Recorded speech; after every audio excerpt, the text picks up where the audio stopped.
In 1989, a single company controlled 40% of the global market for general merchandise.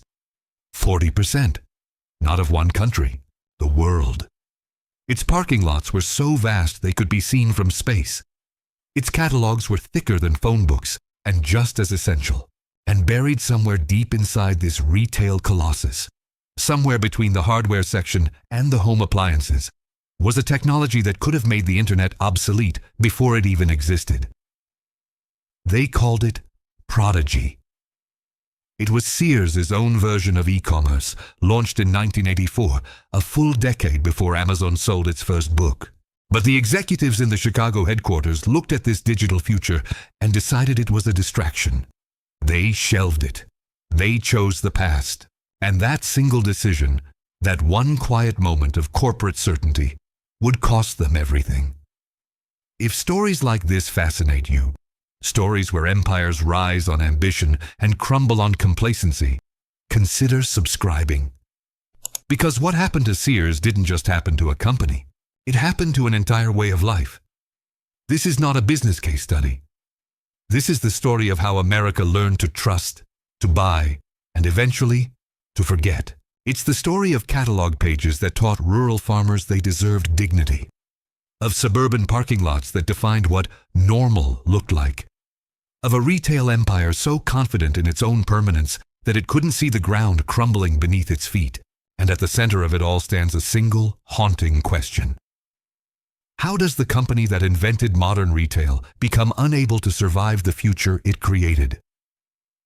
The answer begins not in a boardroom, but in a railroad station in Minnesota. In 1886, Chapter 1, The Catalog That Changed Everything. Richard Warren Sears was 23 years old when he discovered his calling. He wasn't looking for it. He was a railroad station agent in North Redwood, Minnesota, a speck of a town on the edge of the frontier, spending his days processing freight shipments and watching trains disappear into the prairie horizon. The work was monotonous. The pay was modest, $6 a week, barely enough to rent a room. And the future stretched out before him, unremarkable and predictable. An endless procession of cargo manifests and telegraph messages and trains that came and went without him. It was 1886. America was still knitting itself together, still healing from a civil war that had ended just 2 decades earlier. The railroads were the great arteries of this healing, steel ribbons binding a continent into a single commercial body. And Richard Sears, sitting in his tiny depot office, was positioned at one of those arteries, watching the nation's commerce flow past him day after day. Then a shipment of gold-filled watches arrived at his station. A Chicago jeweler had ordered them, but refused delivery. Perhaps the market had shifted. Perhaps his cash flow had tightened. Perhaps he simply changed his mind. The watches sat there, unwanted, gathering dust in the depot office. They were consigned to limbo, waiting for someone to figure out what to do with them. Most men would have sent them back, filed the paperwork, moved on to the next shipment. Richard Sears looked at those watches and saw something else entirely. He saw the station agents scattered along the rail line, men like himself with modest salaries and limited access to quality goods. He saw farmers in isolated townships who had no way to buy a reliable timepiece. He saw a gap between supply and demand, and he saw himself standing directly in the middle of it. He bought the watches himself, every last one of them. Then he started selling them. He bought the watches himself and started selling them to other station agents up and down the rail line. Within 6 months, he'd made $5,000, more than 3 years of his station agent salary. The watches were gone. The railroad job was gone. And Richard Sears had become something else entirely, a salesman. He moved to Minneapolis and started the R.W. Sears Watch Company. A year later, he relocated to Chicago, the great churning heart of American commerce, where railroad lines converged like arteries and anything seemed possible. There, he hired a watchmaker named Alva Curtis Roebuck to repair the watches he sold. The partnership was unlikely. Sears was gregarious, relentless, a natural showman. Roebuck was quiet, methodical, more comfortable with gears than with people. But together they created something neither could have built alone. By 1893, Sears, Roebuck and Company was officially incorporated, and the catalog, the thing that would change everything, was already taking shape. To understand what the Sears Catalog meant, you have to understand what rural America looked like in the 1890s. 65% of Americans lived outside cities. They were farmers, ranchers, people scattered across enormous distances with almost no access to goods beyond what the local general store chose to stock. And those general stores were often monopolies in themselves, the only option for miles around, charging whatever prices they pleased, offering whatever selection they deemed sufficient. The Sears Catalog shattered that monopoly. It arrived in farmhouses across the Great Plains like a messenger from another world, a world of abundance, of choice, of fair dealing. 500 pages in its early years, then 700, then over 1,000. Everything a family could need: stoves that could heat a prairie homestead through a Dakota winter, sewing machines that could clothe an entire family, saddles and shoes and suits and silverware, and prices printed right there on the page. Fixed, fair, identical whether you lived in a Chicago townhouse or in the middle of Kansas, 5 days' ride from the nearest railroad station. Farmers called it the Wish Book. Some called it the Dream Book or the Big Book. In homes where the family Bible was the only other substantial bound volume, the Sears Catalog took on an almost sacred quality. Children memorized it like scripture, paging through the toy section and the bicycle section and the clothing section, dreaming of Christmas mornings and birthdays. Entire families would gather after dinner, when the kerosene lamps were lit and the day's labor was finished, and page through it together, dreaming of cream separators that could ease the morning's drudgery, of parlor organs that could bring music into silent prairie evenings, of the promise of a life less isolated, less hard, less far from everything. The catalog wasn't selling products. It was selling possibility. It was telling rural Americans explicitly on every page that they deserved the same things city people had. That distance didn't have to mean deprivation. That living on a farm in Nebraska didn't mean living without dignity, without quality, without access to the fruits of industrial civilization. The prose Sears used was as revolutionary as the concept itself. Richard Sears wrote the copy personally in those early years, and his voice was unlike anything in American commerce at the time. Warm, direct, almost conspiratorial in its intimacy. "We ask you to send us your name and address," one early catalog instructed. "Tell us what you want. We will do the rest." No highfalutin language, no condescension, just one neighbor talking to another, offering to help. He invented the money-back guarantee, a radical concept in an age of buyer beware.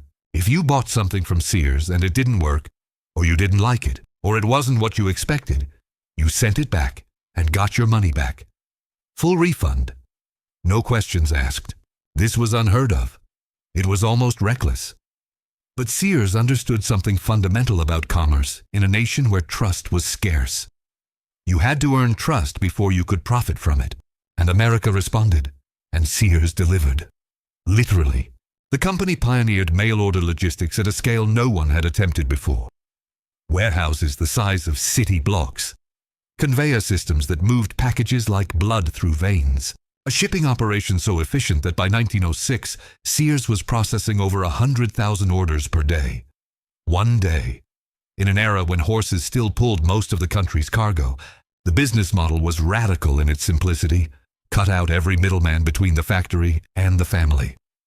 Sears didn't just sell products.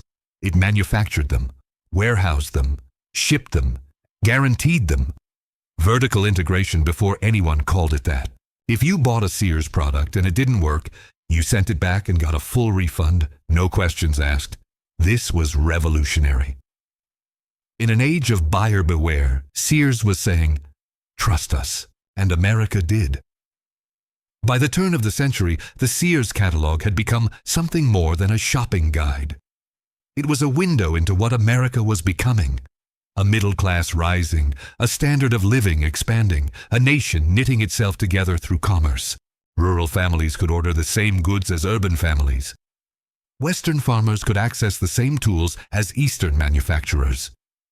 For the first time in American history, geography stopped being destiny.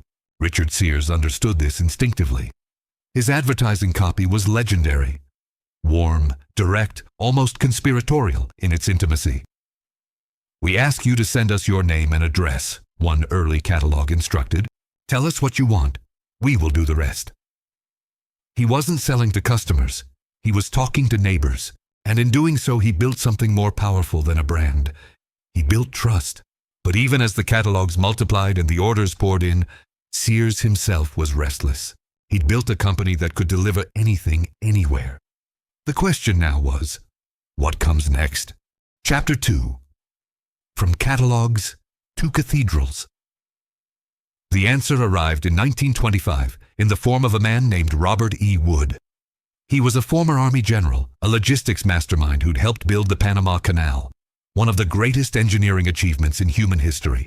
He'd moved millions of tons of earth, coordinated thousands of workers, conquered disease and distance and doubt. And now he came to Sears with an idea that seemed almost heretical to the catalog purists. Physical stores. The logic was counterintuitive. The catalog business was thriving. The mail order operation had become the most sophisticated logistics enterprise in American commerce. Why risk everything by building expensive retail locations that would compete with the very catalog that had built the company? But Wood saw what the numbers were whispering. He read the census data, the automotive registrations, the building permits. America was moving. The automobile, once a rich man's toy, was becoming a middle-class necessity. Henry Ford's assembly lines were churning out Model Ts that farmers could actually afford. Roads were being paved, distances were shrinking, and the geography of American life was being rewritten in real time. Farmers were becoming suburbanites. Cities were spilling outward into sprawling residential developments.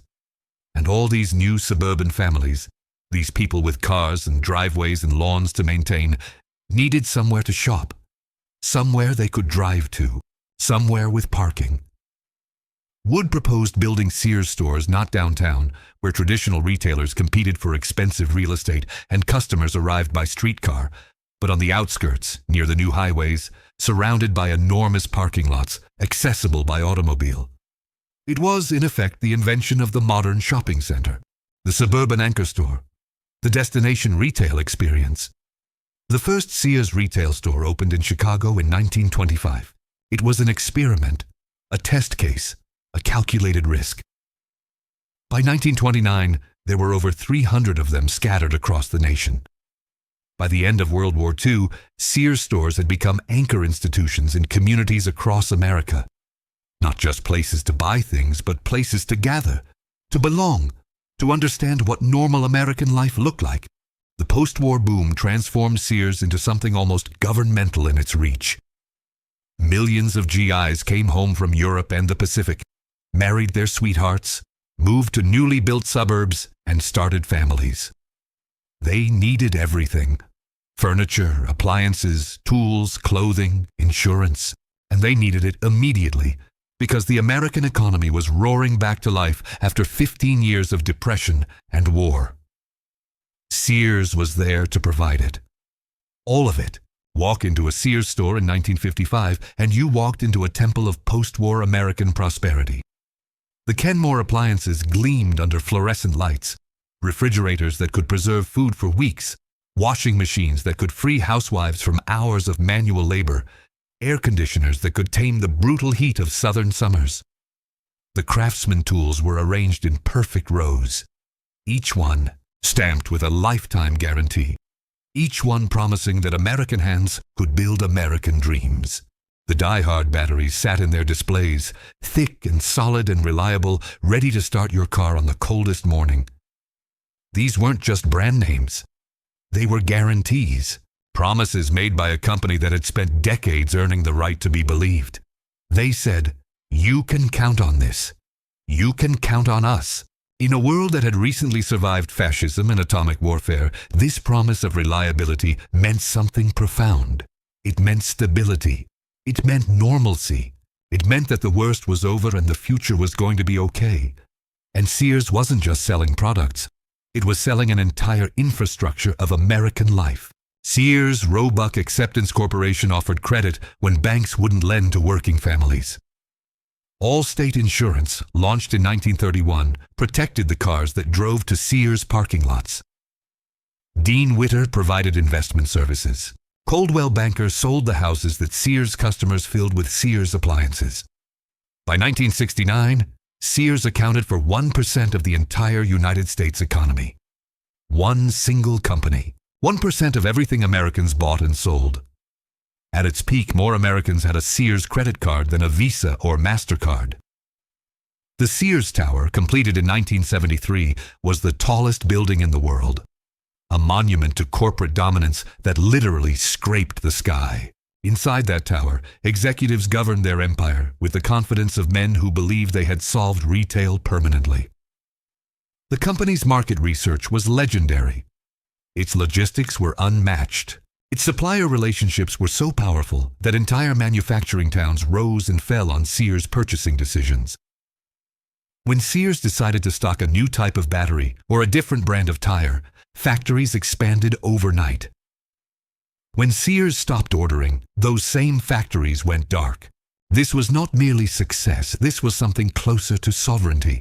A commercial kingdom within the American Republic, accountable to no one but its customers, and its customers kept coming. But buried within this triumph was a seed that would, decades later, bloom into catastrophe. Because the same qualities that made Sears unassailable, its size, its systems, its absolute certainty in its own methods, were already becoming the very qualities that would make it incapable of change. The company that once revolutionized retail had stopped looking outward. It had started looking in the mirror. Chapter 3. The Bureaucracy Awakens. The transformation was gradual. So gradual that the men inside the Sears Tower barely noticed it happening. Like a frog in slowly heating water, they adjusted to each increment of change without recognizing that the cumulative direction was lethal. Sometime in the 1960s, no one can pinpoint the exact moment, Sears stopped being a merchant and became something else, an administrator. The company that had once obsessed over its customers, that had written personal letters to farmers and sent refunds without question, began obsessing over its processes instead. The catalog that had once spoken directly to families in the warm voice of a trusted neighbor now spoke in the language of committees and corporate directives. Decisions that once took days now took months, as proposals wound their way through layers of approval. Ideas that once sparked immediate action now disappeared into organizational charts, where they were studied and analyzed and tabled for further review. This happens to empires. It happens to governments. It happens to religions. The skills that build an institution are not the skills that maintain it. The entrepreneurs who create something new, who take risks, who trust their instincts, who move fast and break things, eventually give way to the managers who preserve what exists. And those managers inevitably start optimizing for stability rather than innovation. They start measuring success by the absence of failure rather than by the presence of growth. At Sears, the bureaucracy grew like kudzu strangling a healthy tree. Regional vice presidents reported to divisional vice presidents, who reported to group vice presidents, who reported to executive vice presidents, who eventually, theoretically, reported to someone who actually talked to customers. The company's internal phone directory read like a government agency. Its meetings multiplied like cells dividing. Its memos circulated endlessly, each one generating responses that generated counter-responses, that generated summaries that generated follow-up meetings. The stores became afterthoughts.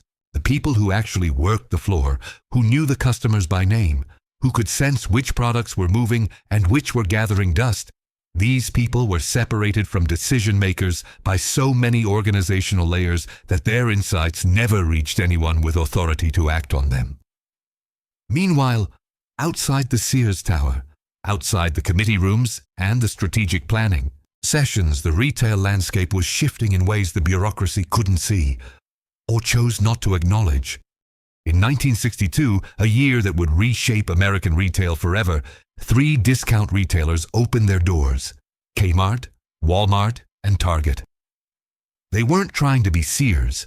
They weren't competing on quality or service or lifetime guarantees. They were competing on something simpler, and it turned out more powerful: price. Sam Walton opened his first Walmart in Rogers, Arkansas, with a simple promise: everyday low prices.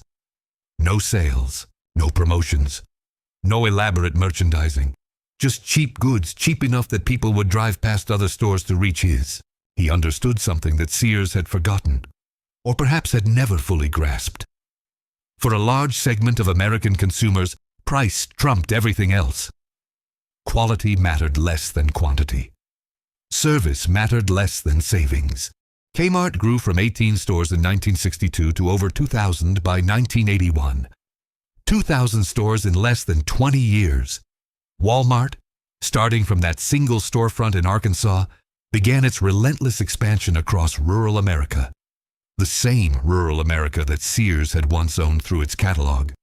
The same farmers and small-town families who had once considered Sears their lifeline to the wider world. Target captured the urban middle class with something subtler: stylish design at discount prices, a shopping experience that didn't feel like slumming, and the specialty retailers carved out niches that Sears had once dominated by default. Home Depot for tools and hardware, the very categories that craftsmen had owned for decades. Circuit City and Best Buy for electronics, The Gap and Limited for clothing.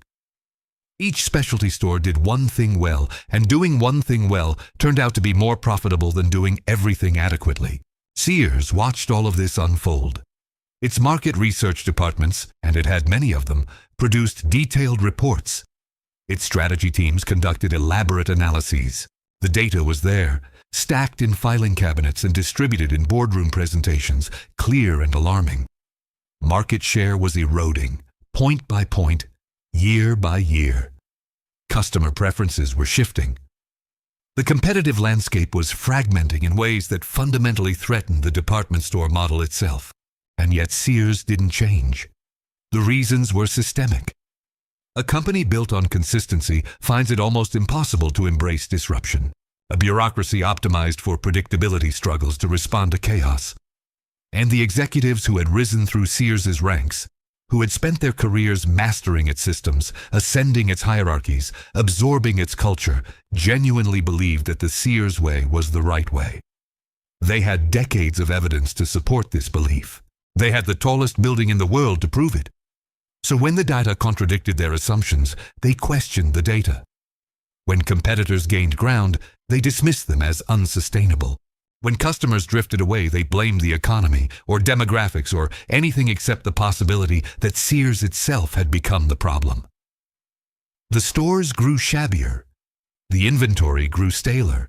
The shopping experience, once a point of pride, became something customers endured rather than enjoyed.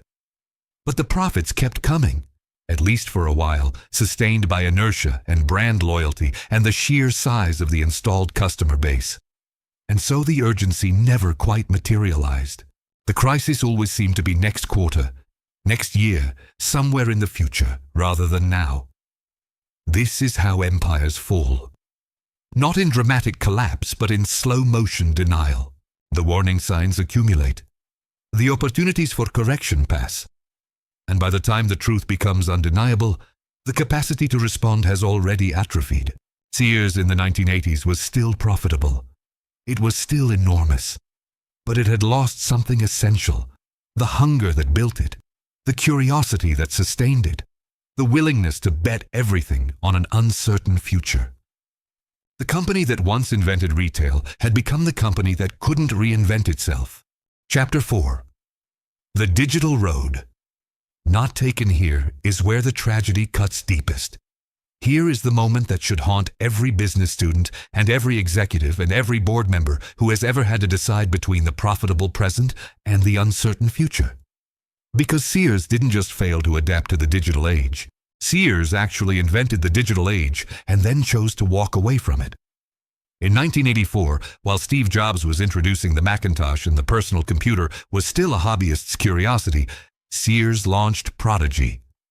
It was a joint venture with IBM and CBS, two of the most powerful technology and media companies in America, and it offered something that wouldn't become mainstream for another decade: home banking, online shopping, news, weather, email, and communication, all accessible through a personal computer connected to a phone line. This was a decade before the World Wide Web became publicly available. A full decade. While the internet was still a research project for academics and government scientists, Sears was building a commercial online service that let ordinary consumers browse products on their computer screens, place orders electronically, and have goods delivered to their homes. Think about what Sears had in 1984. A century of catalog experience. The company had literally written the book on remote shopping. Logistics infrastructure that could deliver anything, anywhere. Trusted brands that consumers had relied on for generations. Supplier relationships with every major manufacturer in America. Credit systems that already had millions of customers enrolled. And now, with Prodigy, a technology platform that could tie it all together. Sears wasn't just ahead of its time. Sears was the time. The company had everything it needed to become what Amazon would eventually become. The everything store, the dominant platform for consumer commerce, the company that would reshape how the world shops. All the pieces were there. The future was literally sitting inside the company, being built by engineers and product managers who understood what was coming. By 1990, Prodigy had over 1 million subscribers, one of the largest online services in America. By 1994, it was a pioneering force in what was starting to be called the information superhighway. The platform had proven the concept. It had demonstrated that consumers would shop online. It had built the technology and the user base and the operational infrastructure, and Sears let it die. The executives in Chicago, the men who had risen through the ranks of a retail bureaucracy, who understood stores and merchandise and supplier relationships but not software or networks, looked at Prodigy and saw a distraction from their core business. The service was bleeding money, which was normal for new technology ventures but alarming to executives measured on quarterly earnings. It required constant investment in hardware and software that kept changing, which was uncomfortable for a company that prized stability. And it competed in some sense with the catalog division and the retail stores that were still generating most of Sears' revenue. Why cannibalize your own business? Why invest scarce resources in an uncertain digital future when the existing business, however challenged, was still profitable? Why risk everything on a gamble when you could keep milking the assets you already had? The logic was seductive. It was also fatal. In 1996, the very same year that a young entrepreneur named Jeff Bezos was shipping books out of a garage in Seattle, the same year that Netscape was bringing the web to millions of ordinary consumers, the same year that would prove to be the inflection point for everything that came next, Sears sold its stake in Prodigy. The service was eventually absorbed by SBC Communications, and later by AT&T. Its pioneering legacy was largely forgotten, and the retail landscape that Prodigy might have dominated was conquered instead by others. Amazon launched, then expanded, then metastasized into the everything store that Sears had been for a century. Jeff Bezos didn't have Sears' logistics infrastructure, or Sears' supplier relationships, or Sears' century of customer trust. He had to build all of that from scratch. But he had something Sears didn't have: the willingness to lose money for years, decades even, while building market share. The willingness to cannibalize his own business model whenever something better came along. The willingness to think in terms of 10-year horizons rather than quarterly reports.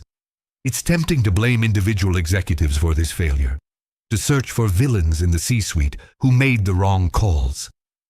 But the truth is more systemic and more tragic. Sears wasn't defeated by bad people. It was defeated by organizational gravity, the accumulated weight of processes, hierarchies, incentives, and assumptions that made certain decisions nearly impossible to make, regardless of who sat in the corner office.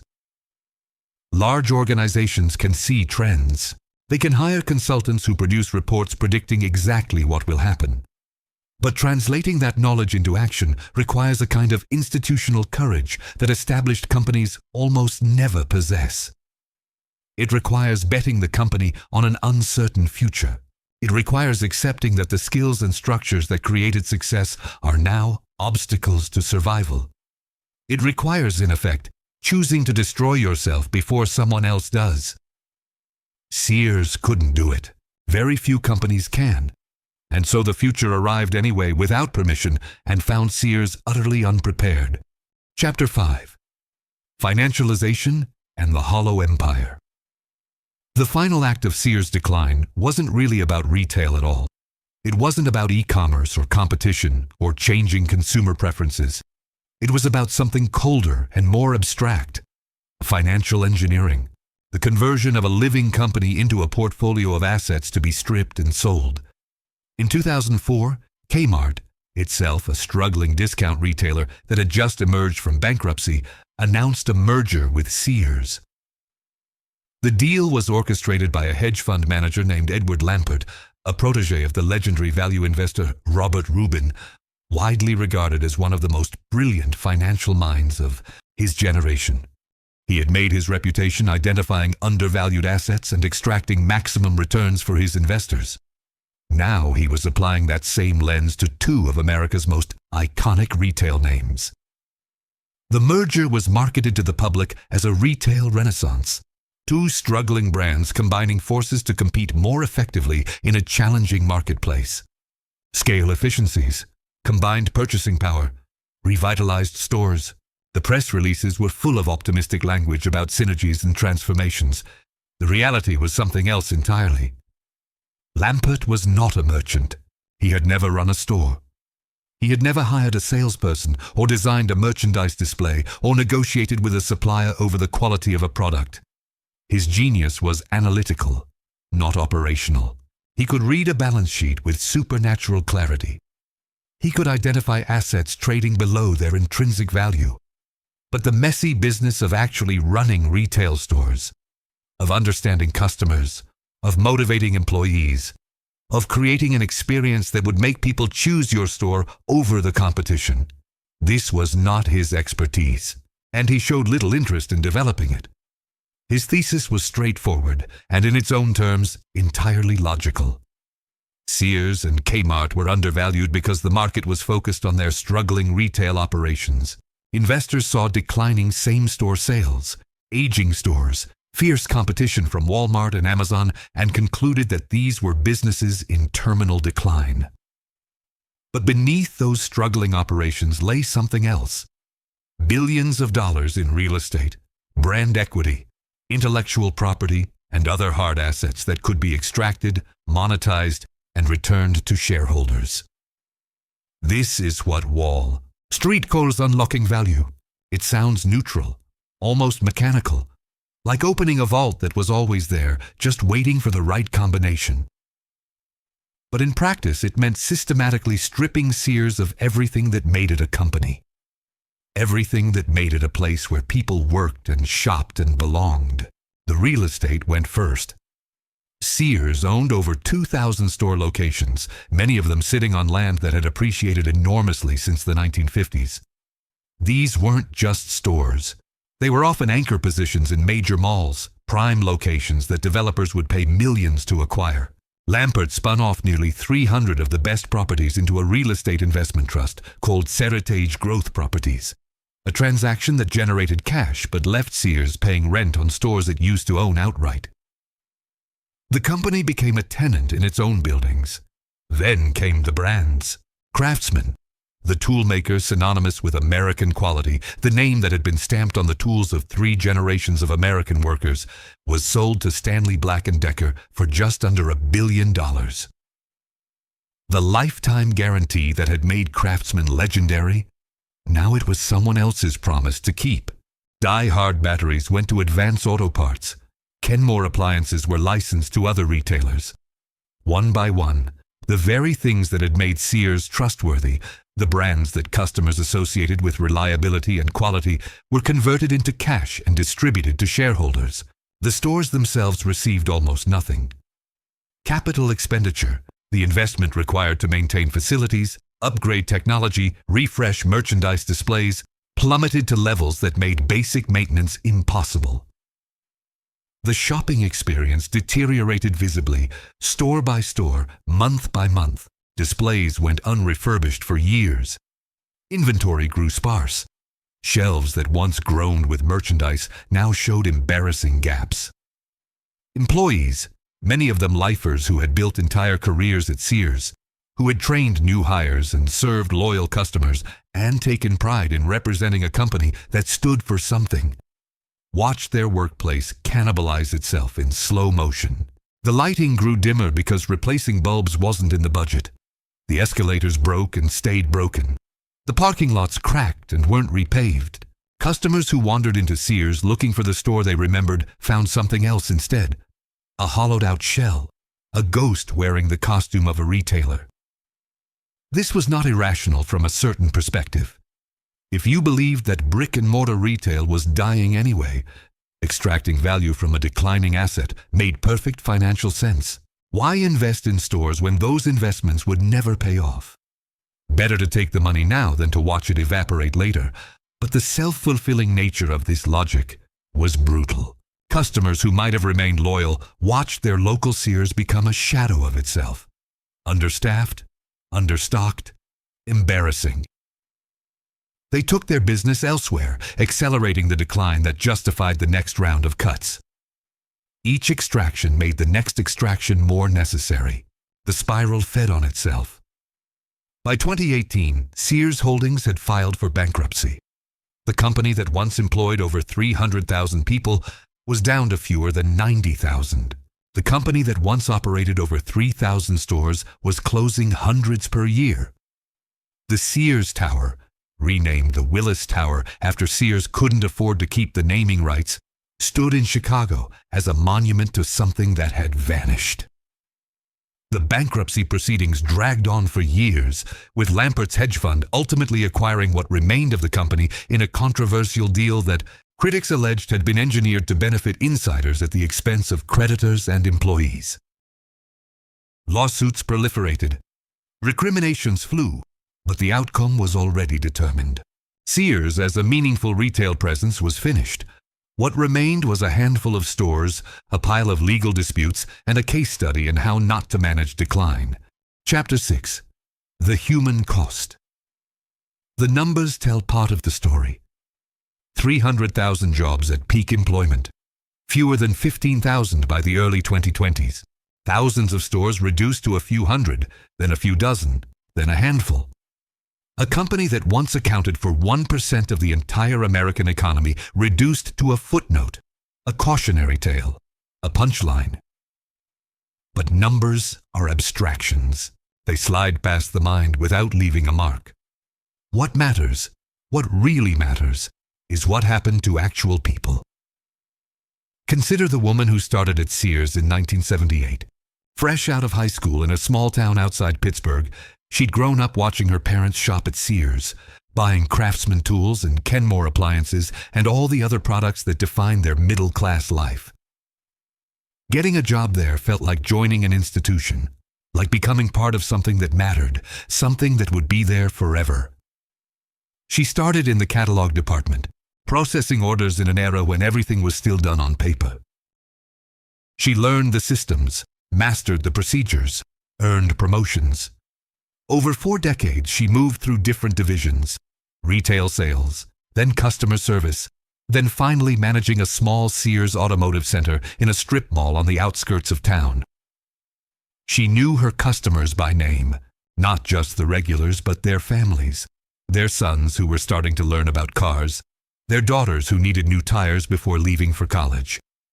She knew which tools they preferred, which oil viscosity their vehicles needed, which batteries fit, which makes and models.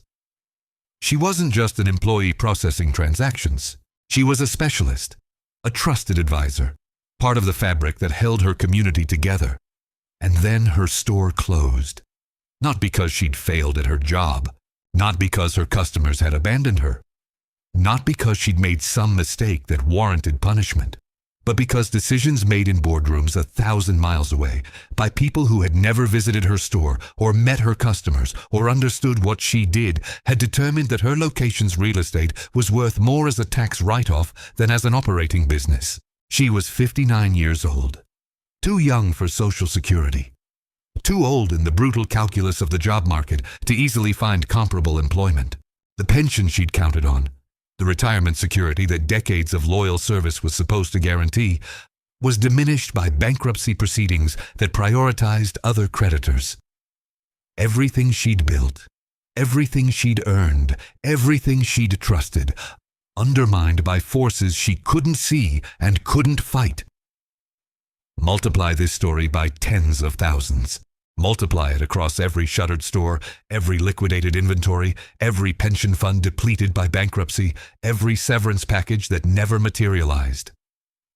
The human wreckage of Sears' collapse reached into communities that had built their identities around these stores, towns where Sears was the anchor that kept them all alive, the employer that provided health insurance and retirement benefits, the institution that marked the seasons with white sales and back-to-school promotions and Christmas layaway plans. Some of these towns never recovered. The mall that lost its Sears anchor watched other tenants follow, one by one, until the whole structure stood empty, a monument to something that had vanished. The strip center with the Sears automotive location became a vacant lot, its parking spaces cracked and weed-choked, its for-lease signs fading in the weather. The tax revenue that had funded local schools and police departments and road repairs evaporated, forcing budget cuts that made the communities less attractive, which drove more residents away, which reduced the tax base further. These ripple effects spread outward in ways that economists struggle to quantify, but that communities feel in their bones. The coffee shop that had served Sears employees their morning caffeine closed when those employees stopped coming. The sandwich place that did a brisk lunch business went under. The dry cleaner, the daycare center. Each closure triggered more closures, a cascade of small catastrophes that no one planned and no one could stop. And this happened everywhere. From coast to coast, in suburbs and small towns and former factory cities trying to reinvent themselves, the same story played out with minor variations. The lights went off. The doors were locked. The everything must go signs went up. Garish red and yellow banners promising discounts on merchandise that no one wanted anymore. And then came down. And then there was nothing. Retail is not just commerce. It is how communities organize their physical space, how people structure their weekly routines, how neighborhoods understand what they are and who belongs there. The Sears store wasn't just a place to buy tools or get your tires rotated. It was a landmark, a meeting point, a guarantee that the strip mall would continue existing and the surrounding area would continue thriving. Its collapse was, in this sense, a collapse of something larger, a disruption of the spatial and social order that had defined American suburban life for generations. The replacements, when they came, looked different.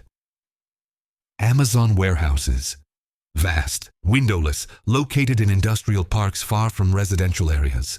Jobs that paid less, offered fewer benefits, measured productivity by the algorithm.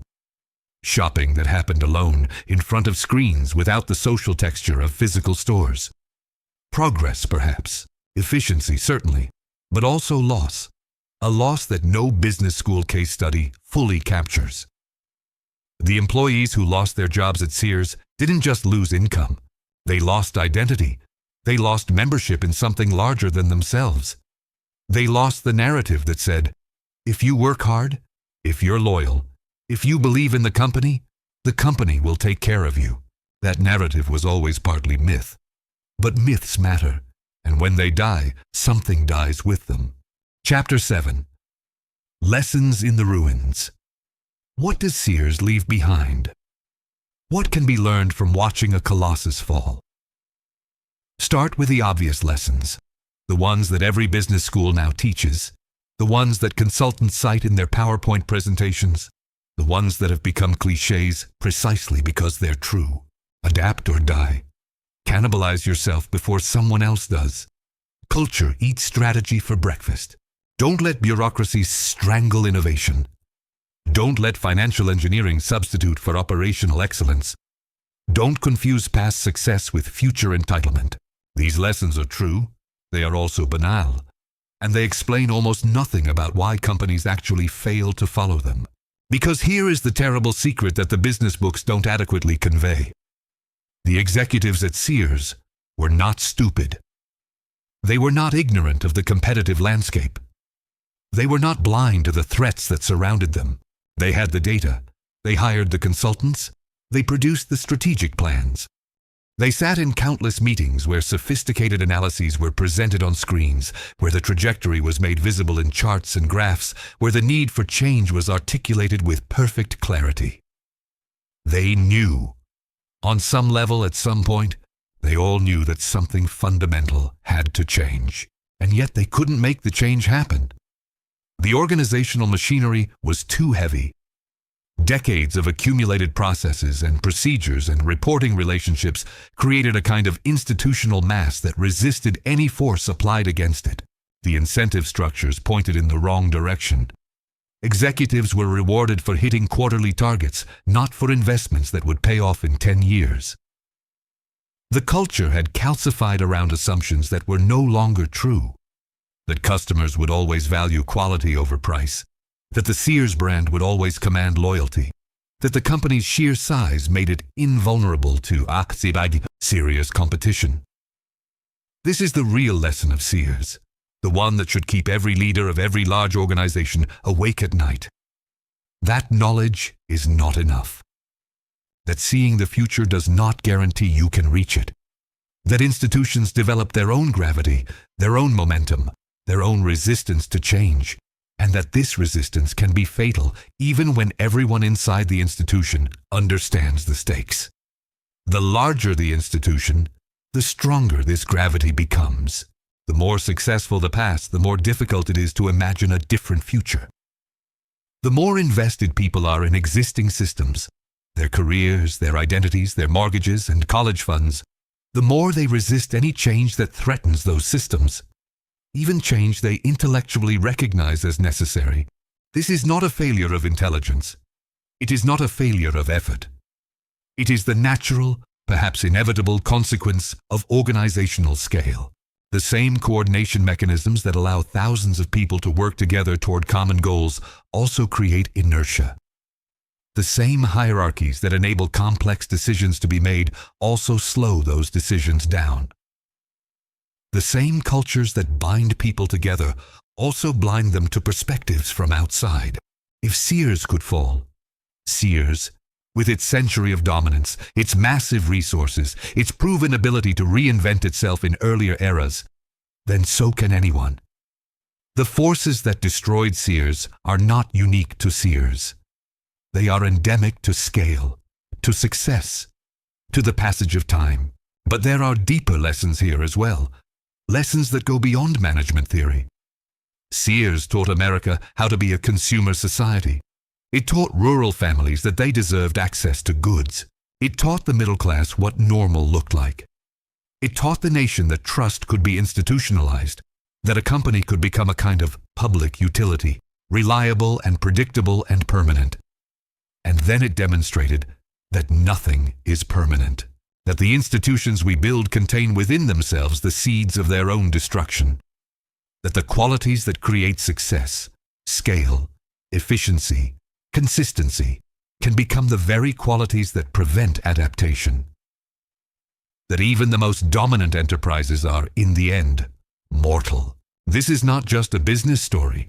It is a story about America itself, about how this country has organized its commercial life, about what that organization has given us and what it has cost us. The rise of Sears paralleled the rise of the American middle class.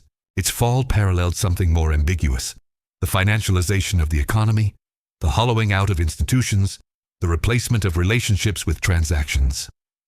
Stand today in an abandoned Sears parking lot, and there are many of them, scattered across the country like monuments to a vanished civilization. And you can feel the weight of this history. The cracked asphalt where families once parked their station wagons on Saturday mornings. The faded letters on the building facade, half removed by liquidators who ran out of time or energy. The loading docks where catalog orders once shipped to farms across the Great Plains. This was something. It meant something, and now it is gone. Epilogue. What remains? Stand today in an abandoned Sears parking lot, and there are many of them, scattered across the country like monuments to a vanished civilization, and you can feel the weight of this history pressing down. The cracked asphalt where families once parked their station wagons on Saturday mornings, where fathers led their sons into the tool department and mothers showed their daughters how to select a sewing machine. The faded letters on the building facade, half removed by liquidators who ran out of time or energy or budget. The loading docks where catalog orders once shipped to farms across the Great Plains, where trucks lined up at dawn to carry the promise of modern life to people who had never seen a department store. This was something. It meant something, and now it is gone. But not everything is loss. The Sears Catalog, in its way, invented mass-market retail and democratized consumption for a generation of Americans who had been systematically excluded from the benefits of industrial civilization. Before Sears, rural America was at the mercy of local monopolies. General stores that charged whatever they pleased, offered whatever selection they chose, and kept their customers dependent on their goodwill. Sears broke those monopolies. It gave farmers and ranchers and small-town families access to the same goods that city dwellers enjoyed, at the same prices, with the same guarantees. That was revolutionary. That mattered. The practices Sears pioneered, satisfaction guarantees, mail-order logistics, private label brands, integrated financial services, anchor store retail development, became standard across the entire industry. Every retailer that followed built on foundations Sears laid. Amazon's business model is, in many ways, the Sears Catalog model, updated for the digital age. Remote ordering, reliable delivery, customer-centric policies. The promise that you can trust a distant company with your money and your expectations. Even the financial engineering that eventually destroyed Sears has become standard corporate practice. For better or worse, mostly worse, it represents the dominant ideology of shareholder capitalism that has reshaped the American economy over the past 4 decades. Sears was not the first company to be strip-mined by financial engineers, and it will not be the last. But its story illuminates the costs of that approach more vividly than almost any other example. And the communities that lost their Sears stores have not disappeared. They have adapted. They have reorganized. They have found new anchors and new rhythms. The strip mall with the vacant Sears Automotive Center might now house a CrossFit gym or a craft brewery or a non-denominational church. The employees who lost their jobs have found other work, often worse work, with lower pay and fewer benefits, but work nonetheless. They have built other identities, continued living, demonstrated the resilience that has always characterized American life. The story does not end with collapse. Stories never end with collapse. They continue in new forms through new characters toward new conflicts and new resolutions. But there is a melancholy in what Sears represented. A sense of something that cannot be recovered. Something that belonged to a particular moment in American history and cannot be recreated in any other moment. It was a company that genuinely believed it could be permanent, that confused its dominance with destiny, that built a tower reaching toward the sky and assumed it would stand forever. It didn't. Nothing does. Every empire ends, every institution declines. The skills that create success give way to the bureaucracies that manage it, and those bureaucracies eventually become obstacles to the next round of creation. This is not tragedy, or rather, it is tragedy in the classical sense, where downfall follows inevitably from the very qualities that enabled rise. What distinguished Sears was not that it fell. Every retail empire falls eventually. What distinguished Sears was the height from which it fell, and the completeness of its descent, and the lessons its failure leaves for those who come after. Pay attention to the edges, where new competitors are emerging with new models. Question the assumptions that feel most certain, because those are usually the dangerous ones. Invest in the future, even when the present is still profitable. especially when the present is still profitable. Remember that the same qualities that build institutions, scale, efficiency, reliability, are the same qualities that eventually prevent adaptation, and never ever assume that what worked yesterday will work tomorrow. Sears didn't just sell to America. It taught America how to buy. It taught America how to trust. It demonstrated how institutions could grow large enough to seem eternal. And in the end, it taught America how to forget. The parking lots are empty now. The catalogs have crumbled into dust. The tower still stands in Chicago, but it belongs to someone else, and the name on the side has changed. The employees who dedicated their lives to this company have scattered to other jobs, other careers, other retirements. The customers who once trusted Sears with their money and their expectations have found other stores to trust, other brands to believe in. The story is over, but its lessons remain. And somewhere out there, in a garage, in a dorm room, in a co-working space or a venture capital office, someone is building the next empire. They are working 18-hour days. They are believing they have discovered something permanent. They are looking at their growth curves and their market penetration and their customer acquisition metrics, and they are imagining a future where their company dominates. They should study Sears, not to copy it. Its methods belong to another era, but to understand it. To understand how dominance can become complacency, how strength can become rigidity, how the very success that builds an institution can become the weight that prevents it from changing. Because the story continues. It always continues. And eventually, inevitably, a new empire will rise. And eventually, inevitably, it too will fall.